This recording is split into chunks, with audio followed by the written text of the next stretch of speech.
Hello, my name is Barbara Williams, and the intention of this video is to educate you about addiction.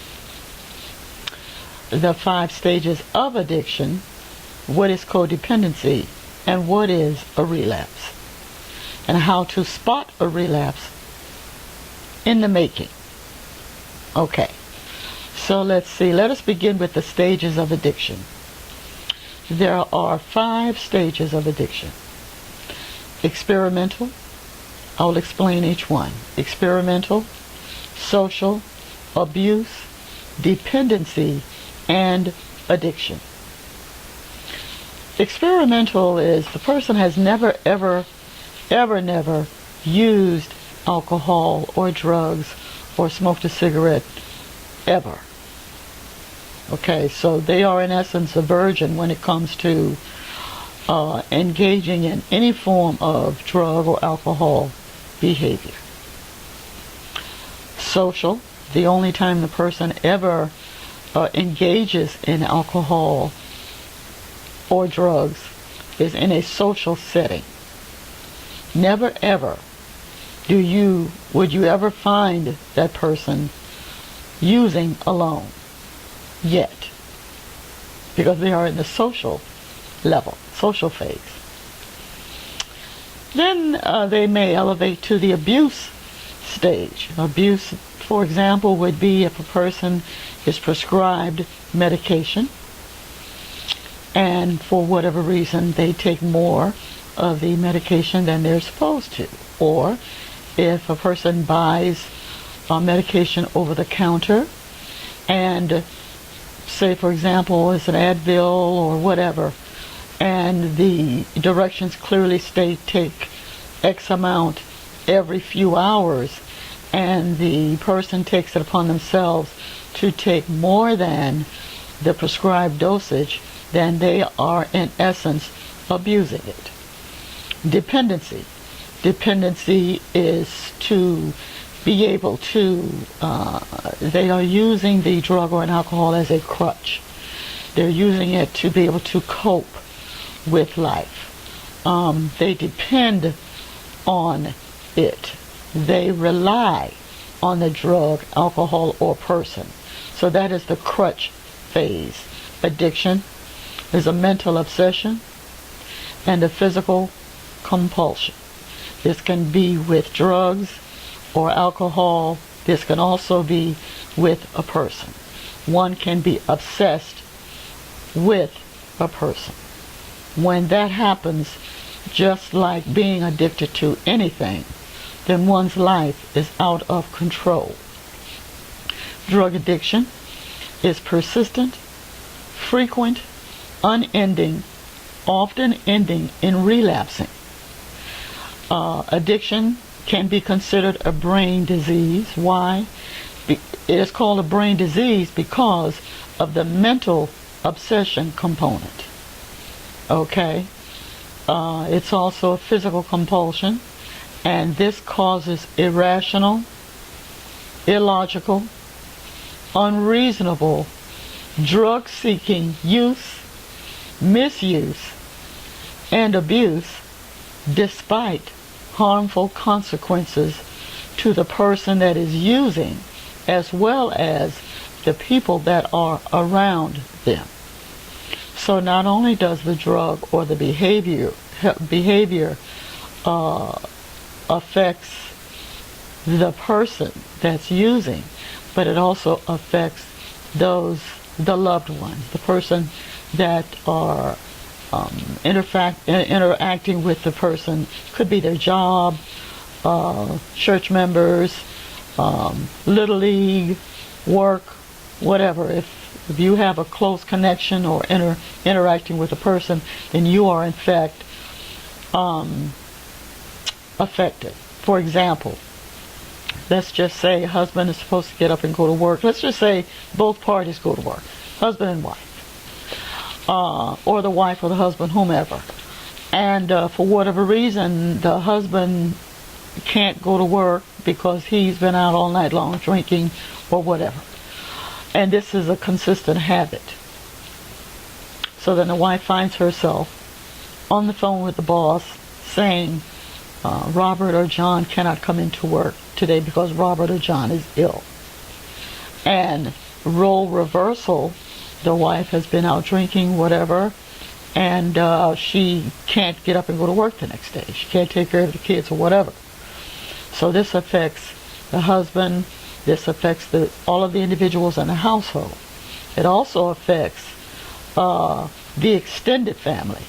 For example, it's been known that a person and a family unit could live in Arkansas, Florida, somewhere, and the family members in California are affected because the person that has to continue to clean up the mess needs someone to talk to, so they pick up the phone and they call whoever they feel they can talk to help them cope with what's going on at home regarding the drug addiction.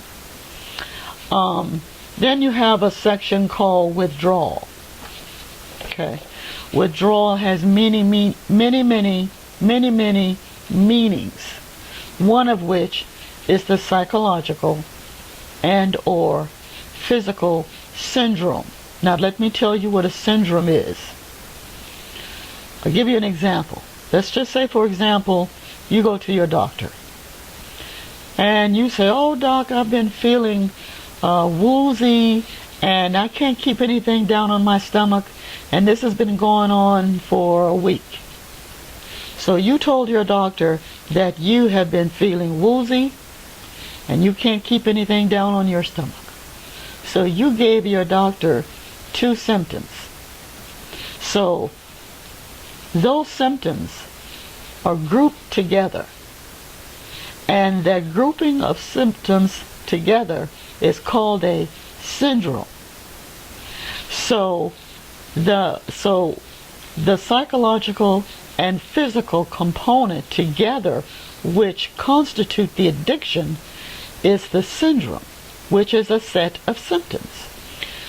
Okay, so withdrawal is the abrupt or sudden stopping of the engaging of the addiction. So if a person has a lot of girlfriends and they just have all these girlfriends, so then they say to themselves, "Well, I'm going to stop having all these girlfriends, and I think I'm going to just slow down for a while." Okay. Well, they may very well go through withdrawal, depending upon how deep and how intense the relationships were. Another example could be smoking cigarettes, for example. Quite frankly, nicotine is one of the most strongest addictions to stop. Okay, so what I'm saying is withdrawal from drugs such as cigarettes, caffeine, chocolate, what else? There are many. Then you have your amphetamines, you have your heroin. These drugs are very addictive. Okay, and marijuana also is addictive, but marijuana is more like a mental withdrawal. But I'll talk about that some other time. I addressed codependency. Codependency is when you allow someone's negative behavior to affect you. The example I gave earlier is, for example, when someone is supposed to go to work that day and they're out all night long and they can't go to work, so then the loved one picks up the phone and gives an example, gives an excuse. John or Mary can't come to work, and this is on a consistent basis. Another example, and this is a very sad one, when two people are in a relationship and they have made plans and they are working to have a life. And so for whatever reason, one of the parties, they start using drugs. And so the analogy I use with that is two people come to, this is the analogy I use professionally. Two people come together and they form a relationship.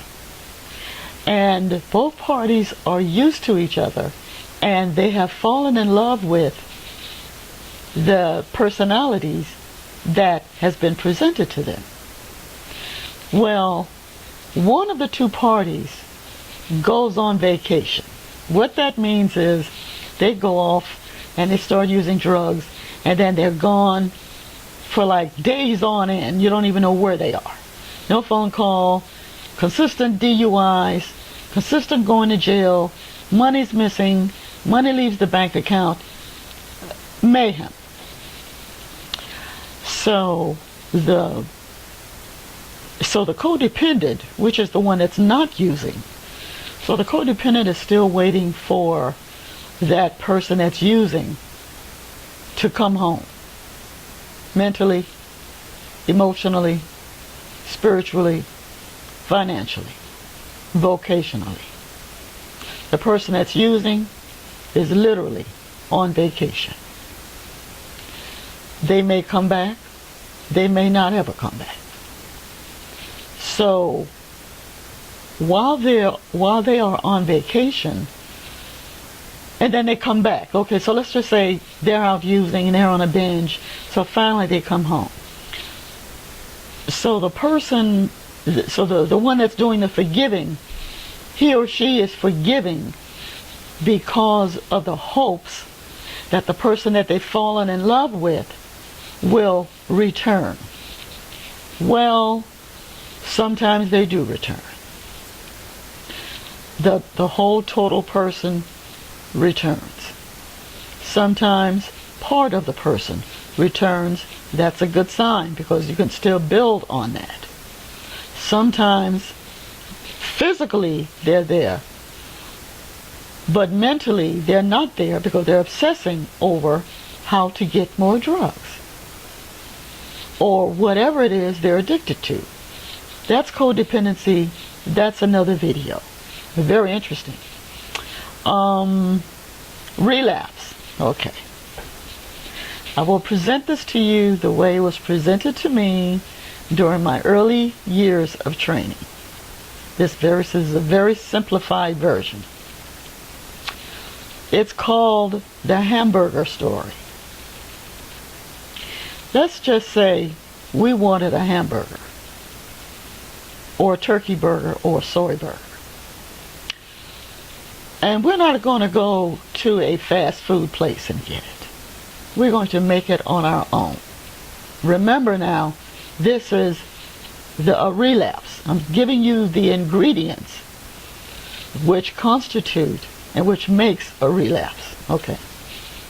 So we want a burger. So we grab our keys and we lock our front door and we walk down the steps to the vehicle. We unlock the vehicle, get in the vehicle, close the door, make sure it's locked, start the engine. Put our foot on the brake to make sure the car is in a neutral position. If you have backed into the parking spot, then you place the car in D and you move forward. If you drove head first into the spot, then you place the car in reverse and then you back out. Just walk with me on this. So then you drive out of the parking lot to the store. The store could be 3 blocks, 4 blocks, whatever store. You drive into the parking spot. You put the car in park. You turn off the headlights and everything. I forgot about the seat belt. Make sure you have your seat belt on. Then you unclick the seat belt. Open up the door, exit the vehicle, make sure that the vehicle is locked and secured. You walk into the store and then you want either the pushing cart or a basket. So, you are in the produce section. You may like tomatoes on your burger, lettuce on your burger, onion on your burger. You may want, let's see, what else do we put on a burger? Mayonnaise, mustard, whatever you like on your burger. We're walking around obtaining everything for your burger. Then you happen to pass by the bakery section and you smell the bread.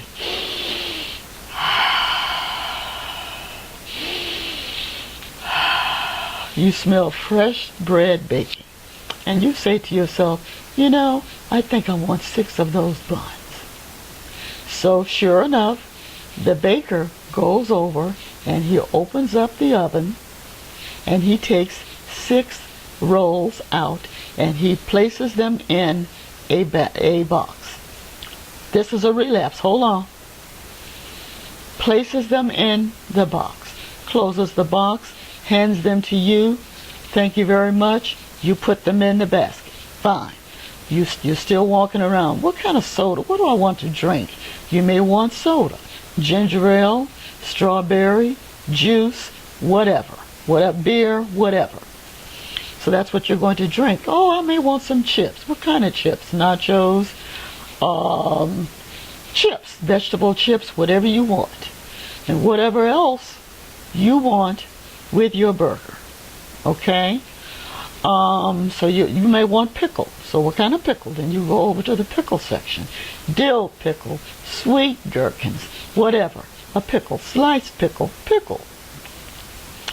You may want coleslaw, whatever you want. So we have covered the vegetable produce section. We have covered the condiment section. We have covered the bread.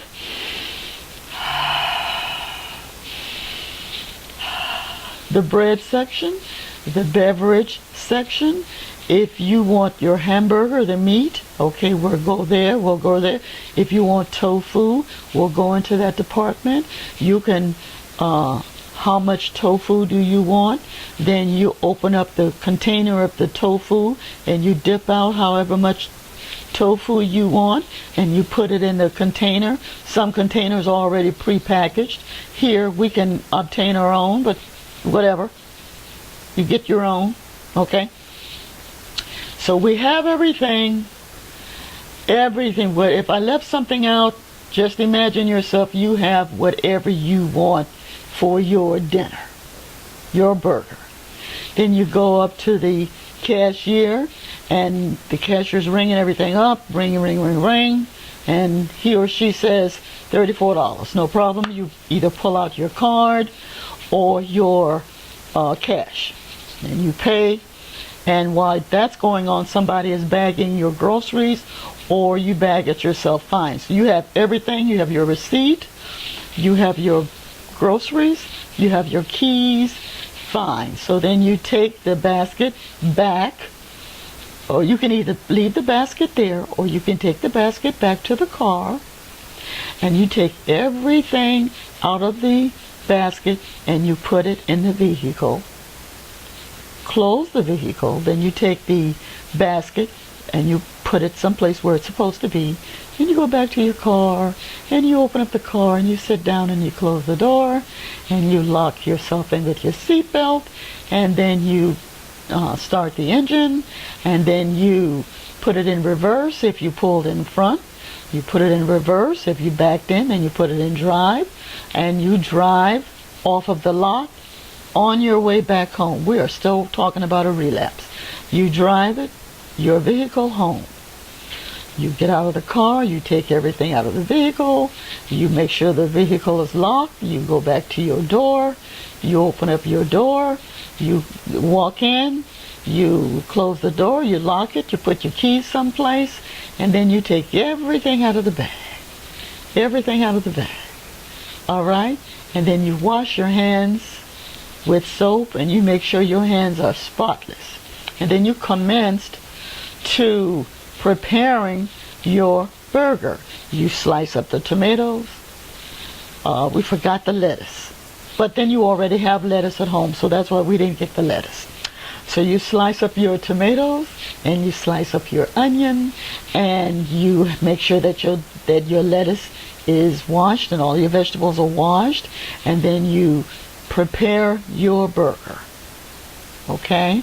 You prepare it and then you put it in the oven or the broiler or whatever it takes for your burger to become prepared. While you're doing that, then you have your nice buns.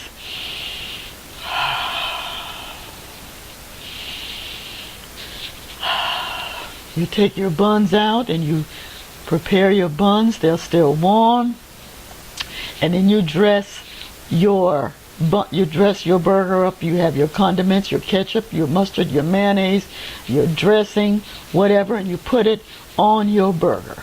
And then you take your pickles, and then you have your pickles on the side, and if you wanted some coleslaw, you put that on the side, and then you have your soda, and you open up the soda or the beer. Some of you like to have the beer out of the bottle. Cool. You want to put your beer in a glass. Cool. If whatever you're drinking, okay. So then everything's ready. You put it on a tray. You come into the living room. You press your remote control. You're ready to eat. The fact that you're eating is the event. Everything that led up to the event. So a relapse is the very same way. There's a lot that leads up to the event of relapsing, of using. The relapse is a process. It's a series of steps. You don't even recognize that the person is in a relapse mode unless you really know that person. You see them angry a lot, irritable. They lie for no reason. They hide stuff. They keep secrets. Okay? So the event is what we consider, what a layperson considers the relapse. The entire episode is a relapse. It's just by the time we see the person using, that's the end result. Okay? So I hope that explains to you what a relapse is. The next video that I do will address the 4 chemicals that are already in the brain, which manufactures the chemicals that we need in order to stay cool, calm, and collected during any given situation. And those chemicals are dopamine, serotonin, oxytocin, and endorphin. I hope that this video sheds some light on what an addiction is. And my name is Reverend Barbara, and I have 25 years in the field of addiction counseling and studies.